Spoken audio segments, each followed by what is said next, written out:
Another technique that we use is meditation.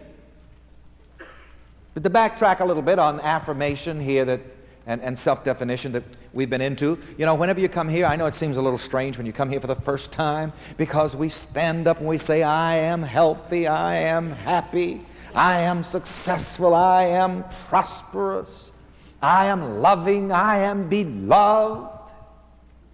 What kind of church is this? People watch us on television, but I'll tell you, they just turn on when they see us do that on television. Oh, I tell you, they just turn on. But you see, that's the whole secret. This is your money. And if you have wealth here in your self-definition, it will be cause to money in your experience. Another technique that we use to manipulate self-awareness is meditation. Many ways of defining meditation, but for the moment I'll say that meditation is quiet, relaxed state of mind. A quiet, relaxed, positive state of mind. Let me put it like that. Meditation is a quiet, relaxed, positive state of mind. That's why I told you in the prayer meeting on Wednesday, never pray hard. There should not be any tension in your prayers. There should not be any tension in your meditation. And even in our affirmation, there should not be tension. And we state it with enthusiasm, but that enthusiasm should not be tension. That enthusiasm should be excitement and joy. But in meditation, we're doing the same thing, but we're quiet, we're restful, we're relaxing in a positive state of mind. We're relaxing in the vision of that which we wish to be, to do, and to have. How else can we manipulate our self-awareness positively? Study positives. I'm so happy today to see that you can buy a book on positive mindedness even in the grocery store, especially in California. Of course, in California you can go to the grocery store and buy anything. There are more book racks than ever before. And I'm glad to see that there's so much turning to positive mindedness now. Associate with positive minded people. If you want pie in the sky by and by when you die, then you hang out with the sky people. If you want your pie now with ice cream on top, you hang out with that gang. A word of warning to some of you. Do not argue this teaching with anybody. Don't argue.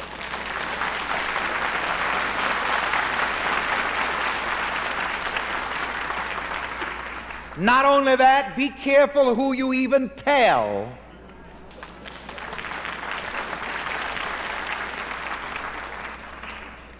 Because here again, this is the difference between this setup, so to speak, and organized religion. This is not something that you force on people. Don't try to force it on anybody. If you'll just listen to the Spirit within, the Spirit will guide you when to speak it and who to speak it to. This is why the Master Jesus said, cast not your pearls before swine. And he wasn't talking about people either. He was talking about those low states of mind which do not appreciate high ideals, which do not appreciate spiritual concepts. And negative mindedness does not appreciate positive mindedness. And many times you have to wait until somebody is ready. I heard a very wonderful minister to say the other day, this is when a person gets tired of hell, he'll look for heaven.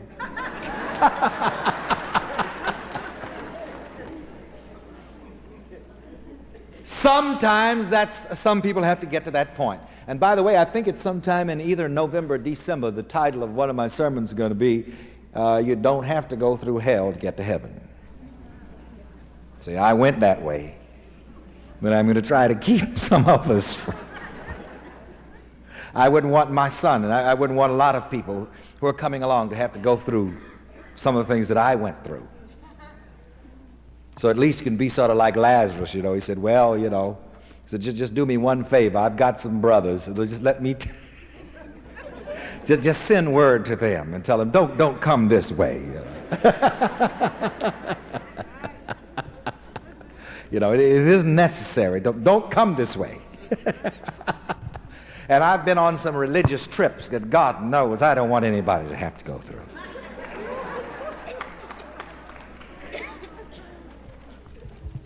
All right, put your papers away now and let's prepare to do some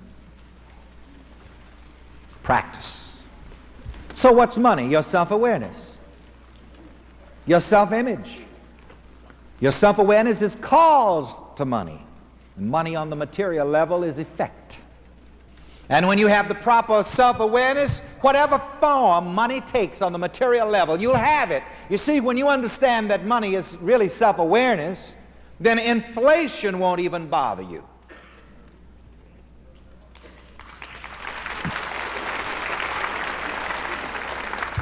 Because in the ultimate concept of money, in the concept of self-awareness, value is always the same. You see, this does not change. This is the Lord of the law of mind. This doesn't change. Money in terms of facts and figures, dollars and cents, may fluctuate. But I am the Lord, I change not. Watch me now, listen closely. I am the Lord, I change not. The power, the acquiring power of my self-concept is Lord to my experience, and that does not change. Maybe a dollar is only worth a dime. Maybe in the material economy it will get so that a dollar is only worth a nickel. But I am the Lord, I change not. My self-concept, my self-awareness is Lord to my experience, and that doesn't change. And as long as I see myself as the one who has all that he needs, then I will have all that I need. And I'll tell you again another old worn-out example of mine that I give you concerning inflation and so on, about the first time that Harry Truman ran for president, and somebody in the opposition party said, oh, this inflation is so terrible. And by the way, that's nothing new. Everything you read in the newspaper is just old and hashed over. Same old thing. Everything in the world is the same. Nothing out there has changed. You see, spiritual principle hasn't changed, and the world hasn't changed either. Every generation thinks that, well, things are terrible. The world's going to the dogs. The world has been in the dogs, with the dogs all the time.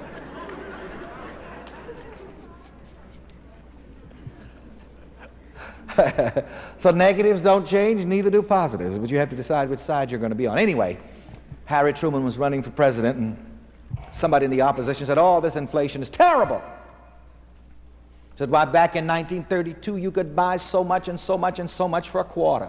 Harry Truman answered and said, yes, but who had a quarter in 1932?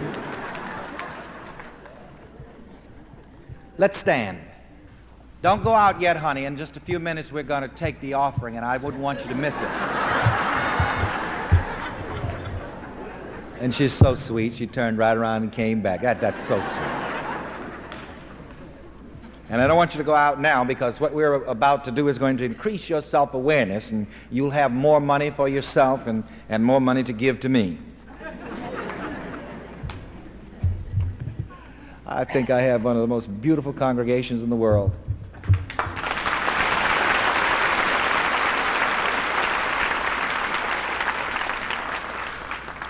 Wouldn't trade you for any other congregation, and frankly, no other congregation would have me.